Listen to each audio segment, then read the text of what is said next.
ஸ்ரீ குருப்யோ நமக.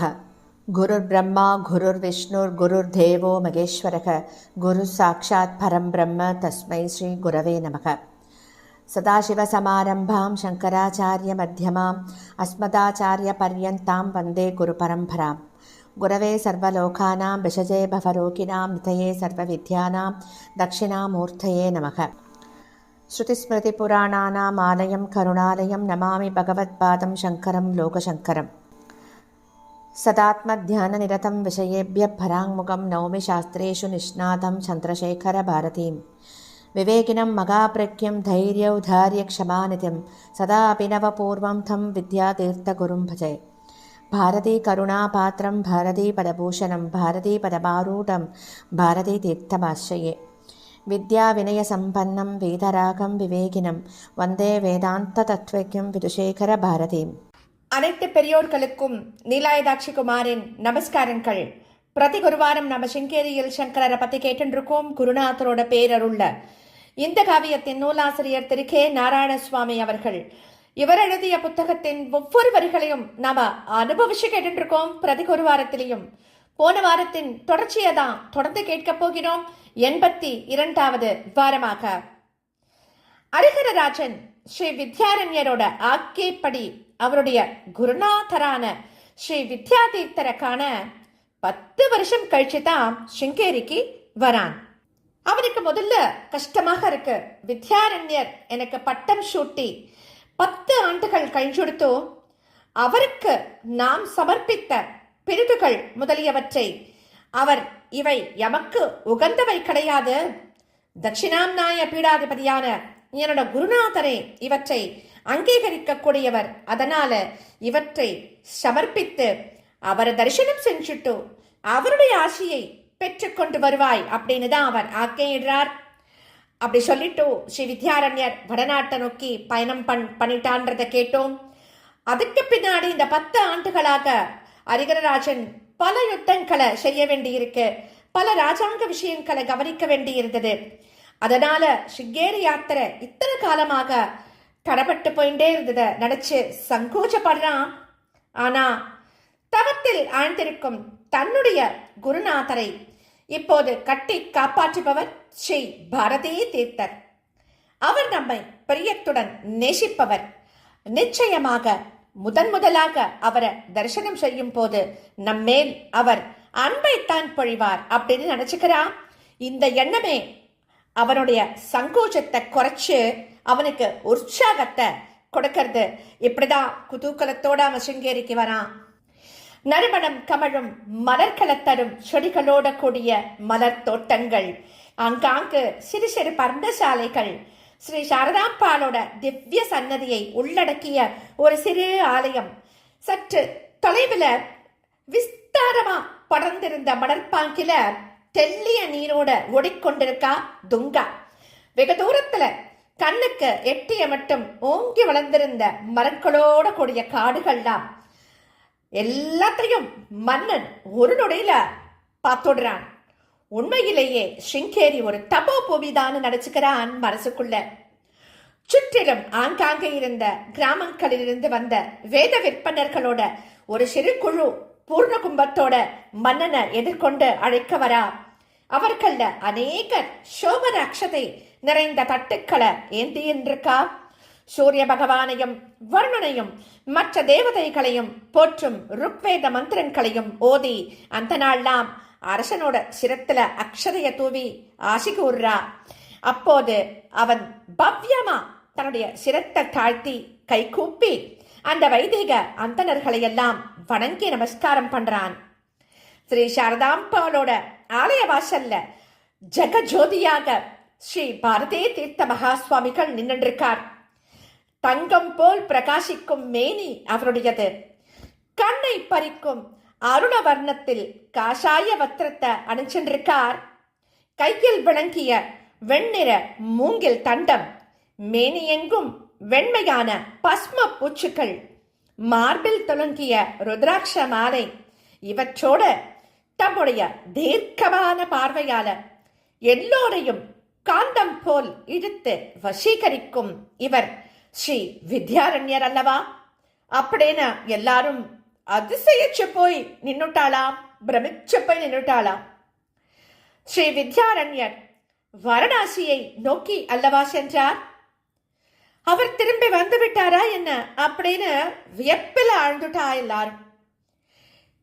ஹே நரபதி, ஹே ராஜாதி ராஜ, அப்பிரதிம பிரதாப, கர்நாடக சாம்ராஜ்யாதிபதி, ஹே ஹரிஹர பூபதி, வரவேண்டும் வரவேண்டும், அபிகுசலம்.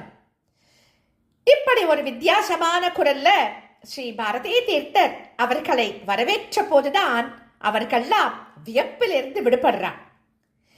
இவர்தான் ஸ்ரீ பாரதி தீர்த்த மகா சுவாமிகள் அப்படிங்கிற யதார்த்த நிலைய புரிஞ்சுக்கிறார். அவ உணர்ச்சி பெருக்கில ஹரிஹர ராஜனும் சகோதரர்களும் சாஷ்டாங்கமா நமஸ்காரங்களை சமர்ப்பிக்கிறார்.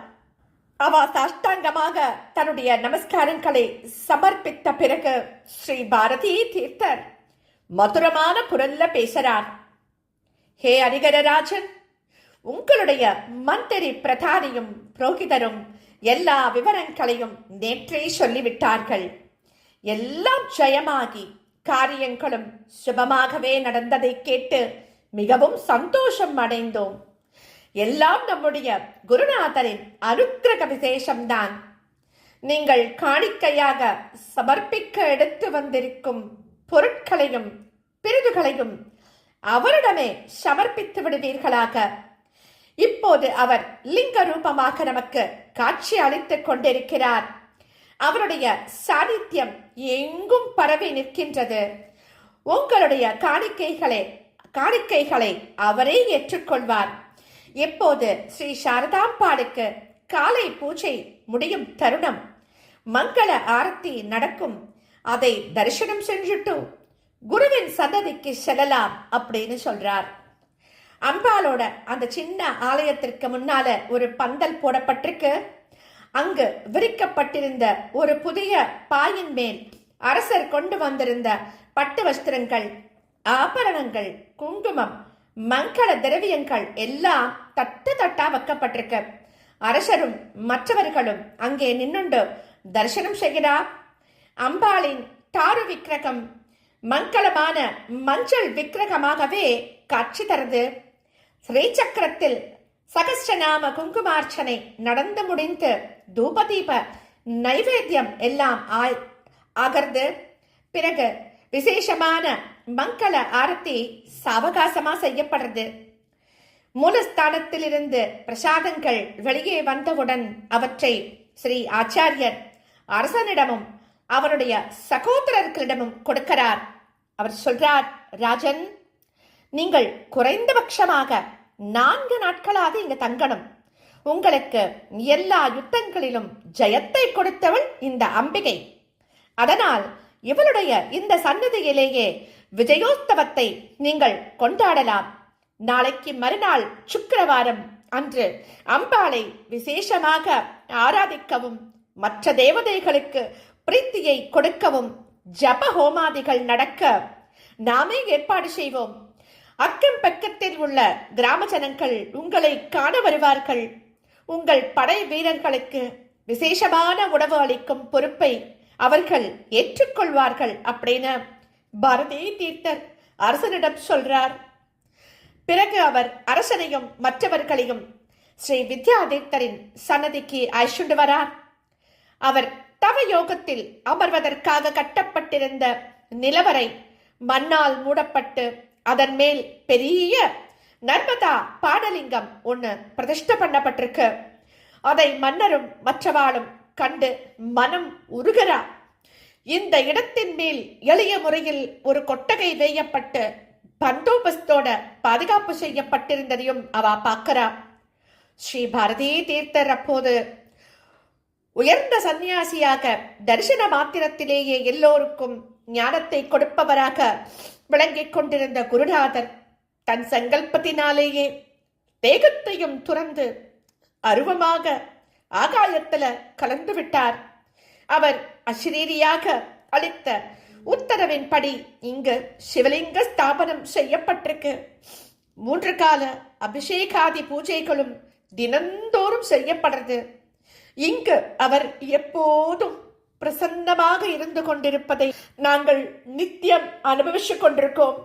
ஆகையால் ரூபமற்றவராக இருந்த போதிலும் அவரை இன்னமும் பீடாதிபதியாகவே இருந்து கொண்டிருப்பதாக பாவிக்கிறோம். அவருடைய பிரதிநிதியாக இருந்து கொண்டு நாம் எல்லா காரியங்களையும் நடத்தி வருகிறோம் அப்படின்னு சொல்றார் அவர். இப்படி ஸ்ரீ பாரதி தீர்த்தர் விளக்கியதை கேட்ட ஹரிஹரராஜன் மனமுருகி போயிட்டான். தியாகிகளுள் உயர்ந்த தியாகி இவரே, இவர் ஒரு பெரிய மகான் அப்படின்னு வியந்து மனசுல இருத்தி வணங்குறான் ராஜன்.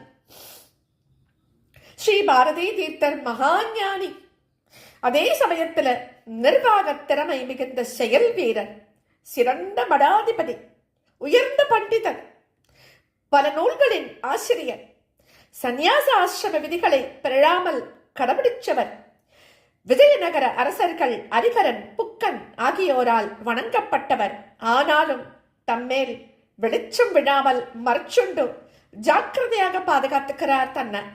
அந்த காரணத்தால் தான் அரச சாசனங்களிலும் கல்வெட்டுக்களிலும் அவர் பெயர் இடம் பெறாததை சில சரித்திர ஆசிரியர்கள்லாம் சுட்டிக்காட்டி வருத்தம் தெரிவிக்கிறார். ஆனால் ஸ்ருங்கேரி மடத்தில் வழங்கும் ஸ்ரீ குரு பரம்பரா ஸ்தோத்திரத்தில் அவருடைய பெருமை 21வது ஸ்லோகத்துல மணிமணியான வார்த்தைகள்ல சொல்லப்பட்டிருக்கு.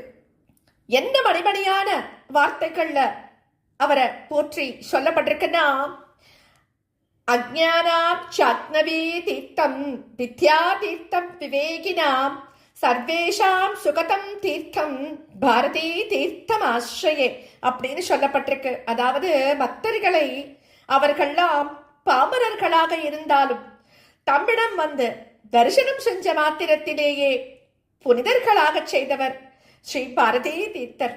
ஆகையால் அக்ஞானிகளுக்கு அவர் கங்கா தீர்த்தம் போன்றவர். விவேகம் பெற்று மும்மூக்ஷுகளாக தம்மை சரணம் அடைந்தவர்களுக்கு அவர் வித்யா எனப்படும் பிரம்ம ஞானத்தை கொடுத்தவர். ஆகையால் அவர்களுக்கு வித்யா தீர்த்தர். எவ்விதமான பாரபட்சமும் இன்றி அனைவருக்கும் இகம் பரம் இரண்டிலும் சுகத்தை அருளியவர் ஸ்ரீ பாரதி தீர்த்த மகான் அப்படின்னு அந்த ஸ்லோகம் அவரை போற்றுகிறது. விஜயநகர சாம்ராஜ்ய ஸ்தாபகர்களுக்கும் ஸ்ருங்கேரி ஸ்ரீ சாரதா பீடத்திற்கும் நீண்டகால நல்லுறவை தொடங்கி வைத்ததில் ஸ்ரீ பாரதி தீர்த்தருக்கும் ஒரு பெரும் பங்கு இருந்தது அப்படின்னு பல சரித்திர ஆசிரியர்கள்லாம் அபிப்பிராயப்பட்டிருக்கார். அடுத்த 4 நாட்களுக்கு ஹரிஹரராஜனும் சகோதரர்களும் மடத்தின் மதிப்பு வாய்ந்த விருந்தாளியாகவே இருந்தார்கள். மடத்தின் எளிய வளாகத்துல விஜயோற்சவ காரிய கிரமங்கள்லாம் ரொம்ப பரபரப்போட நடக்கிறது. அதை பத்தி நாம அடுத்த வாரம் தொடர்ந்து கேட்கலாம். ஏன்னா அது ஹரிஹரராஜனோட மனோரதம். அதை பத்தி நம்ம அடுத்த வாரம் தொடர்ந்து கேட்போமா?